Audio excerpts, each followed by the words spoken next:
So may mga nagtatanong sa akin kung bakit daw ako gumastos ng ganun kalaki for rent.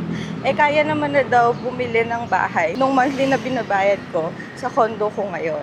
The short answer is this. Hindi ko makukuha yung ganitong community na 30,000 pesos lang talaga per month. Friends, sasabihin ko sa inyo, hindi talaga sayang magrenta. Especially if that rent would cost your peace, the accessibility, the community that you're praying for. I've been living here in almost 4 years now, and wala akong pinagsisisihan at all na dito ako tumira, and I'm paying that much of a rent. Kasi literally, this is the life that I'm praying for, na I'm walking outside, hindi ako nag-aalala kung masasagasaan ako kasi pinahahalagahan nila yung sidewalks nila. Safe na safe ka kasi maraming guards sa paligid. May mga ganyan pang free shuttle, diba? Literally, paglabas mo, may malls, may mga kainan, groceries.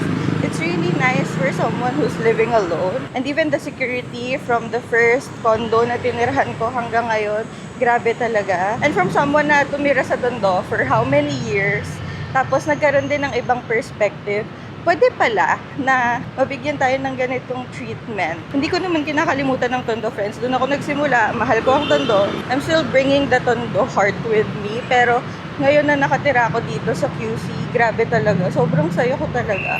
Ilang beses ko sinasabi sa family ko na, pwede pala yun, magbabayad ako ng ganito, pero ganito yung treatment na makukuha ko. Kasi before ako mag 30,000 pesos, 16K lang yung binabayad ko sa una kong apartment. Pero the community is still the same. Pero grabe friends, masasabi ko talaga na thank you Lord talaga sa ganitong opportunity and privilege na binigyan niya tayo ng ganitong kalaking blessings. So sa mga nagsasabi na oo nga, kaya ko nang kumuha ng sarili kong bahay with that rent that I'm paying. Pero friends, yung 30,000 pesos, kapag bumuha ka ng bahay, hindi lang naman dun yung nagtatapos.